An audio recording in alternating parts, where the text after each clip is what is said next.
It's marriage by word of mouse. Everybody becomes tall, dark and handsome. I can look like Aishwarya Rai if I want to. Somebody can have the perfect Hrithik Roshan six-pack if he wants to. Marriage once in a lifetime. You better do your own due diligence. They'll stack up 50, 60 profiles and it's like, come, let's go vegetable shopping. Let's have all these tomatoes lined up and let's try to pick up the ripest tomato amongst all the rotten ones. And it's your job to figure out which is rotten and which is ripe. If you're going to hire a maid at home, check the antecedents, go to the nearest police station. Right. For a life partner, can't you do the same? This is nothing but cheating by chatting. It is not possible for us to verify 250,000 profiles. The cases I have handled, 80% are genuine and 20% is fake. Definitely deceptive. Stop.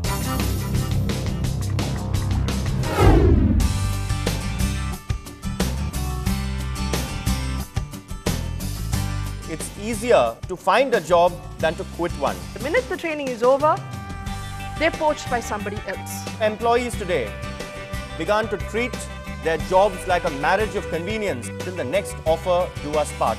Loyalty is in the heart. Relationship bond is better than employment bond. The reason why they say employee engagement, because neither end up getting married. If you manage to use your legal clout and make that employee stay on there and cling on to that employee like a leech, then that employee will turn out to be a liability. It is not that employment offer is given, you are to sign within 10 minutes. Most of the situation, they say you take your time, read the offer letter, but join tomorrow. It's only a paper tiger. Unless you part on cordial terms, your future could have a permanent black mark. It's the stain of original sin in a sense. If a company on an average spends about 2.5 lakhs of rupees training a, let's say, a software engineer, imagine if 1,000 people leave. Any investment has risk involved. Treat your employees as partners, don't treat them like bonded laborers.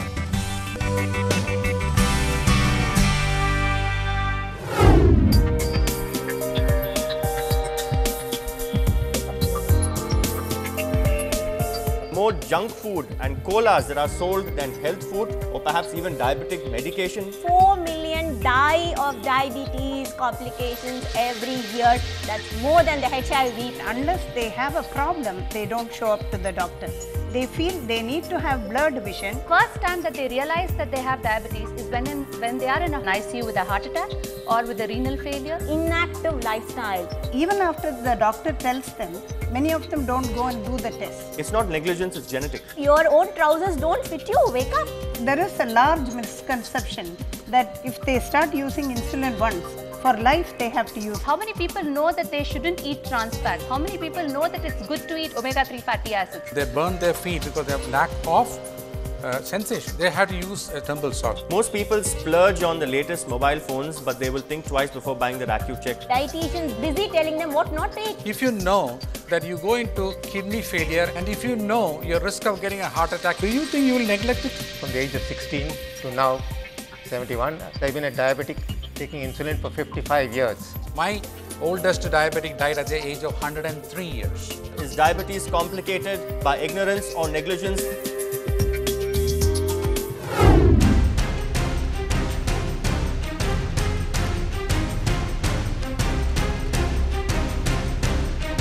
Steven Spielberg were to do a film on the scams in India, he'd probably call it Swindler's List. Our own people have become corrupt. You can purchase votes, 300 rupees for a vote. A man who has taken 10 rupees corruption has been arrested. What about a man who takes 100,000 crores? No day passes without half a dozen people getting arrested and trapped. The CBI needs a nod from the government to go ahead. You have the Central Vigilance Commission, merely advisory in nature, and also it excludes politicians. And you also today we found you need a certain type of CVC. The Lok Ayuktas, we know how frustrated they get. A police officer is supposed to be answerable only to the court. The Prime Minister giving Mr. A. Raja an affectionate pat. What signal are we sending out? Sink to the level of questioning the Prime Minister, patting someone on the back. The BJP is having announced an inquiry against Yediyurappa and continuing him as the Chief Minister. In a tea shop, 3 people talk about 2G scam and everything, abusing them like anything. Those 3 people take a bike in the same bike and then they go to the same traffic police, they bribe them. You will have to educate them. It is difficult in our society. You can't educate them because you can't admit them in a school now unless you pay 2 lakhs.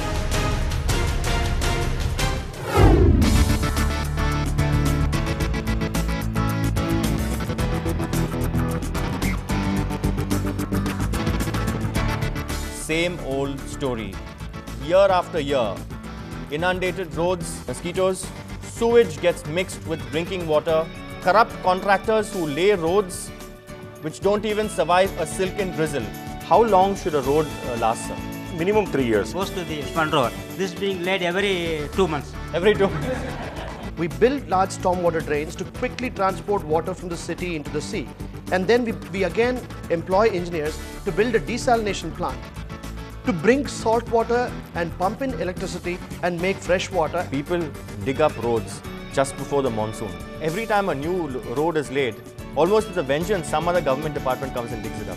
We do have a coordination committee which sits every month to decide whether to give permission for laying the EB line or giving a water supply connection. Tamil Nadu, there's a particularly speciality is that if we see a water body, we urinate, we defecate, we construct engineering colleges on it, or we build an IT corridor. If you build in a water body, you will get flooded. Flooding of a city is an engineering problem. But if you go to any advanced city, even a tiny road has stormwater drains. Those stormwater drains are connected to bigger stormwater drains.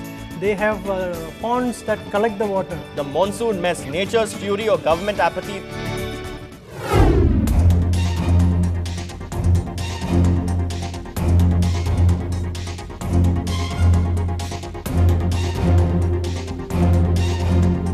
The average Chennai's road sense is pathetic. In Chennai city, everyone seems to be in a hurry, forgetting their responsibilities and road manners. See, we are like a bunch of unruly school children. We definitely need rules and regulations to follow.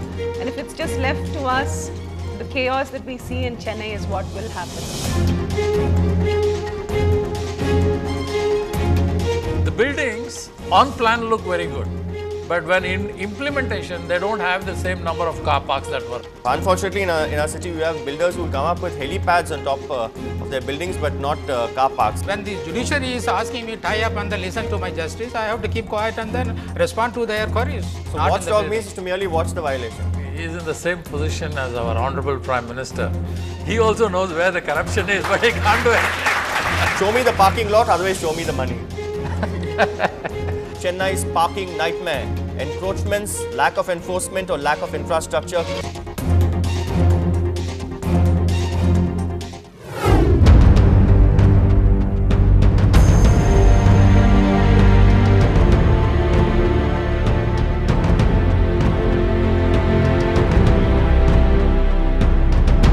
Is PR another fancy term, a cloak, euphemism for power mongering? To me, it's all about zero transparency.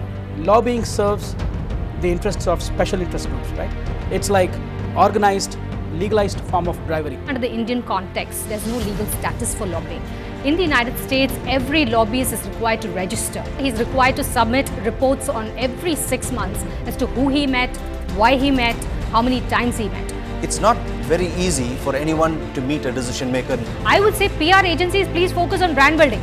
Why are you getting into the field of, assisting on legislative matters, policy making, etc.? If Ashok is so strongly canvassing for the existence of lobby firms, why should he not name his company as Adroit Lobbying Limited? Lobbying is one vertical in a PR firm. But that doesn't bring in most of your money.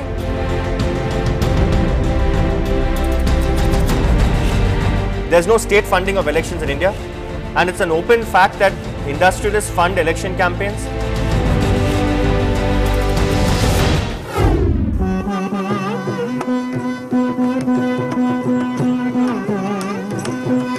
The Margari season, is commerce just a byproduct and is culture the driving force? It is the art which is the fulcrum. Commerce is not driving it. There are 3,000 plus concerts and lecterns in the season. I am doing PPT presentations for several corporate organizations today.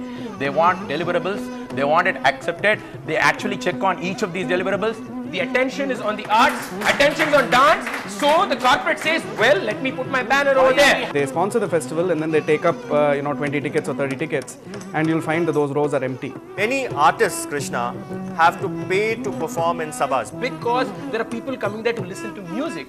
The organizer is taking advantage of that situation and corrupting the system. Even Sachin Tendulkar has been bought over by the Kolas.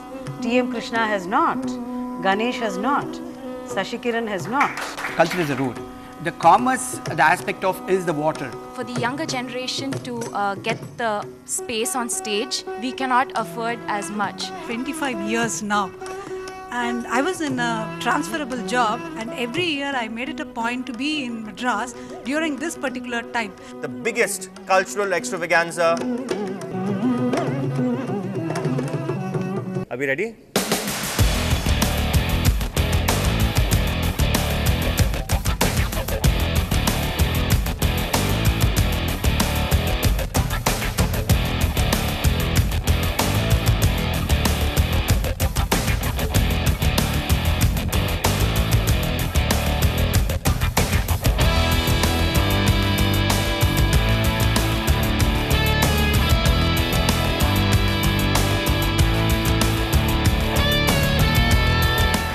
Thank you.